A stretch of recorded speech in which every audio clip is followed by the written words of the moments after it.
Oke teman-teman, hari ini ketemu sama Bapak lagi dan ini masih layar putih ya. Tadi kita udah sempat sebut nih bareng-bareng nih. Kita masuk ke materi di bab stoikiometri. Kata orang sih stoikiometri itu susah banget ya. Maksudnya kayak untuk kimia yang awal-awal stoikiometri itu masuk yang udah hitung-hitungan gitu. Dan teman-teman biasanya parno duluan. Tapi sekarang sebelum masuk ke situ deh, Bapak mau curhat dulu. Bapak mau curhat kayak cerita soal momen-momen mengesalkan Bapak nih. Nah, teman-teman tahu ini nggak gambar ini nih? Bis ya, teman-teman. Teman-teman, kalau teman-teman perhatikan gambar di sini ya, Bapak itu posisinya biasanya di sini. Nih. Nih. Memang kadang tuh mengesalkan ya kalau kita itu berurusan sama cumi-cumi darat ya. Tapi ya, dan ini salah satu momen mengesalkan, paling mengesalkan lah ketika di jalan mau ketemu teman-teman bahagia, malah kena cumi-cumi darat. Ya betul banget itu. Nah yang kedua nih, kalau Bapak juga nggak suka kalau misalnya di samping Bapak tuh ada orang ya buang napas secara cantik gitu, padahal belum sikat gigi, gitu ya. Kayak apa ya? Mengganggu suasana mood Bapak gitu. Tapi teman-teman dari dua gambar ini tuh ini jadi jadi pikiran Bapak nih pada saat Bapak berjalan ke sini ya. Teman-teman, kalau teman-teman melihat gambar ini, pasti teman-teman sering banget dengar kimia-kimianya lah ibaratnya mah. Kalau misal nih, teman-teman ada asap kendaraan, kan sering dibahas ya, katanya asap kendaraan itu nanti memicu pemanasan global, berbahaya, gas beracun. Tapi kalau teman-teman suruh sebut kimianya, nama senyawa kimianya, apa? Rumusnya aja deh. Rumusnya, biasanya apa kalau rumus asap kendaraan? Karbon? CO2 bisa, tapi mostly kebanyakan apa istilahnya? Nah, karbon monoksida. Pinter banget nih Catherine nih. Tolong kasih tepuk tangan buat Catherine bentar. Soalnya kenapa? Biasanya orang cuma bisa nyebut CO, nggak bisa nyebut karbon monoksida. Nah ini juga nih, pada saat kita bernafas teman-teman, kita tuh mengeluarkan apa sih? CO2. Pinter juga teman-teman. Nah, CO2. Ini kalau dilihat mungkin tulisan Bapak terlalu nggak bisa dibaca. Nah, yang ini ada CO, yang ini ada CO2. Bapak sekalian highlight yang situ ya, yang ada tulisan merah nih 2. Itu Bapak highlight. CO sama CO2. Sebenarnya ada huruf C sama huruf O. Tadi sudah disebutkan tuh. Ada karbon monoksida, ada karbon dioksida. Pertanyaannya nih, sama-sama karbon sama oksigen. Sama-sama karbon sama oksigen nih teman-teman. Tapi kok nyebutnya beda sih? Nah, itu dia. Itu yang akan kita bahas, kenapa kok CO dan CO2 memiliki nama yang berbeda. Nah teman-teman, ini ada satu ya ungkapan atau satu mungkin sebutan yang teman-teman harus paham dulu sebelum kita masuk lebih jauh ya. Ada namanya senyawa biner. Loh Pak, apa itu senyawa biner? Ini pertanyaan yang besar dari teman-teman. Senyawa biner itu kalau misal ada satu senyawa yang terdiri dari 2 jenis unsur berbeda. Pertanyaannya, apakah CO itu termasuk senyawa biner? Belum tahu ya teman-teman. Aduh, banget.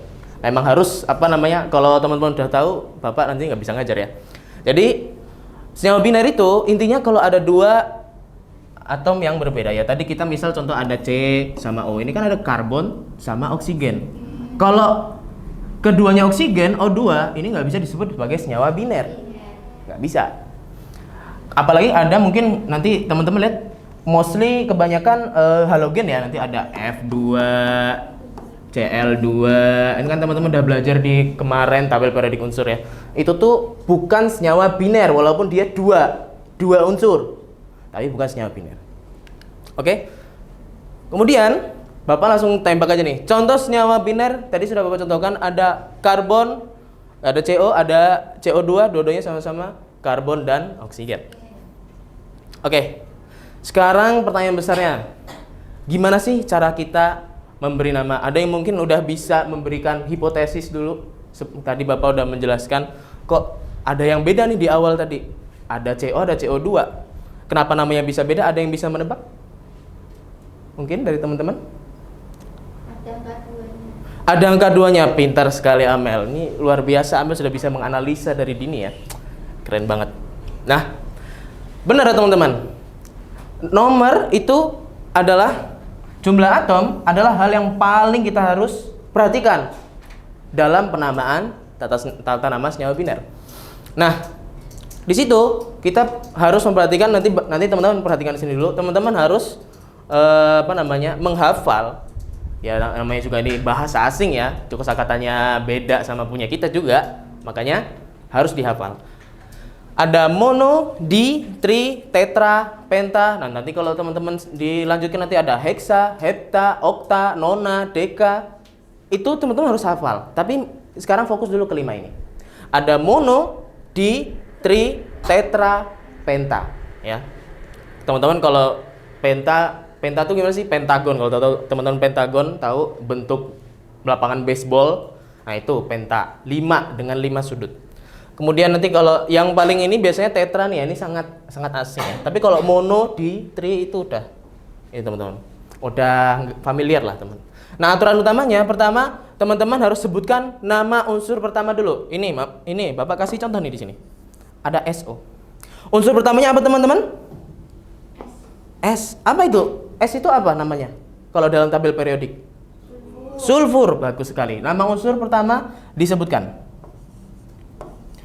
Loh, Pak, kan sulfur ini jumlahnya cuma 1. Di situ kan ada 1 mono.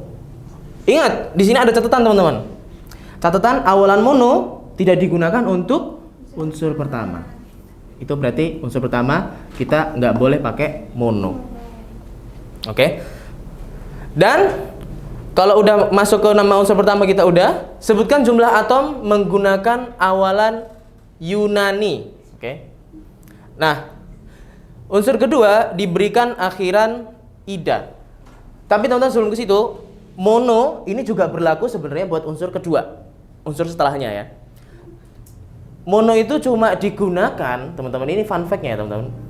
Mono itu cuma digunakan saat teman-teman menamai CO aja. Kalau teman-teman bisa cari di semua referensi, kalau teman-teman nemu senyawa apapun yang cuma 1 belakangnya cuma 1, teman-teman bisa cari, itu nggak mungkin nyebut mono kecuali karbon monoksida. Jadi ini pasti tulisannya monoksida. Kecuali ini nggak perlu pakai mono. Kalau 1 ya 1 aja. Nggak perlu ditulis ada mono, di, tri, mono, nggak perlu lah ya.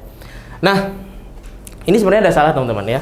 Karena Bapak nggak tahu caranya biar ada ini ya, bisa kalau di bawah ya subscribe ya. Ini sebenarnya ada tambahan ini, SO2 ya. Nah, sulfur kita udah tahu yang pertama. Yang kedua, nama kedua, unsur kedua diberi akhiran ida. Tapi sebelumnya harus dikasih awalan Yunani dulu. SO2. Jumlah atomnya ada berapa SO2? Oh, yang O2. Ya udah Bapak sebut 2 ya pasti 2 lah ya. Kalau 2 kita pakai yang di. Bener banget. Teman-teman, hebat teman-teman masih bisa mengikuti ya di cuaca yang panas gini. Belum makan dari pagi udah ikut mapel ya. Nah, sulfur karena udah masuk situ jadi di, ada awalan di. Nama atomnya oksi ya, oksigen ya, tapi kita nggak usah terburu-buru dulu, nggak usah tulis oksigen ya. Kita tulis oksi dulu ya.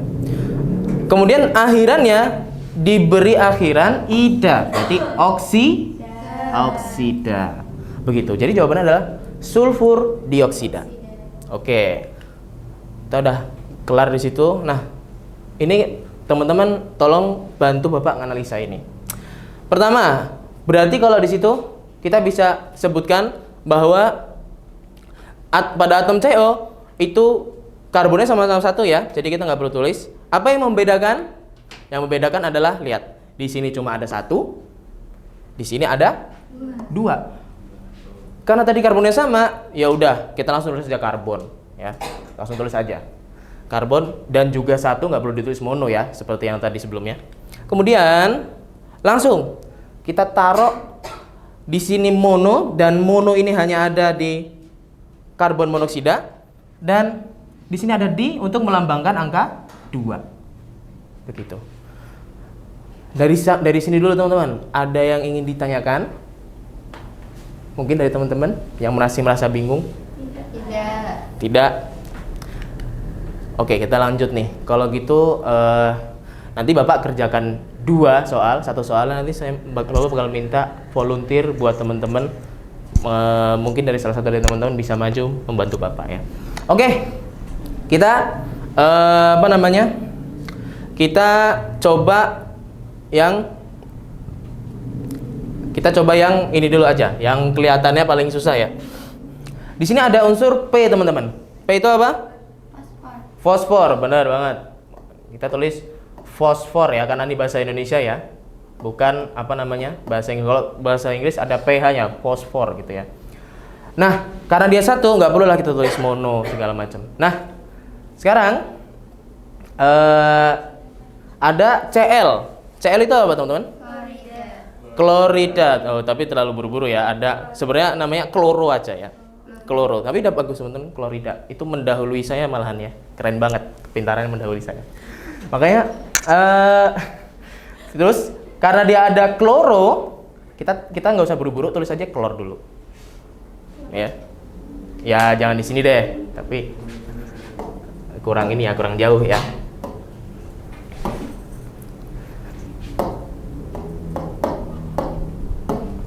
Nah, kita tulis ini klor.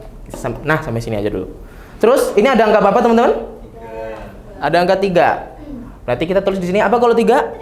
3. Oke. Tetangga saya tuh 3. Ya. 3 klor. Maaf ya kalau teman-teman ini kurang bisa membaca ini saya. Ingat di akhirnya ditambahin apa? 3. Bagus banget, teman-teman. Keren. Ini kelas paling interaktif yang Bapak pernah ajar ya. Keren banget, teman-teman. Nah, ini sekarang ada unsur ini nih. Nah, yang pertama apa nih, huruf N? Nitrogen. Oke. Langsung aja tulis ya, karena dia cuma 1 juga, di depan juga. Aduh, nggak perlu lah kita repot-repot nulisin angkanya ya.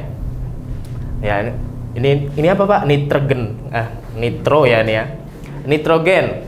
Terus belakangnya ada O1, monoksida atau oksida, teman-teman? Oksida, kalau menurut aturan tadi ya. Tapi teman-teman, itu juga berlaku untuk ini ya. Jadi oksida ya, oksigen, semua oksigen ya. Monoksida ya. Astagfirullah, Bapak kelupaan, maaf ya, faktor U ya. Oke, udah. Nah, nitrogen, monoksida, benar. Nah, sekarang teman-teman, Bapak mau salah satu dari teman-teman bantu Bapak mengerjakan yang tengah ini. Ini nggak sulit-sulit amat kok, teman-teman. Ada yang mau maju? Mungkin bantu? Oke, Kak Deva boleh? Maju, silahkan.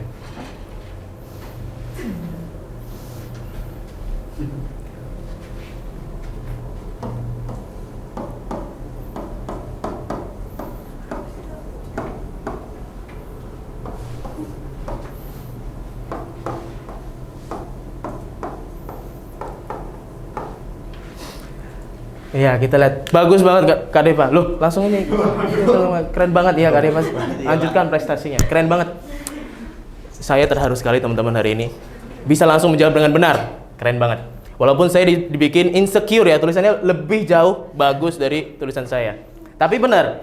Di sini ada atom nitrogen dan ada angka 2. Berarti ada D. Ini udah benar. Benar banget Kak Deva. Kemudian di sini ada angka 5. Ada penta di sini. Bener banget.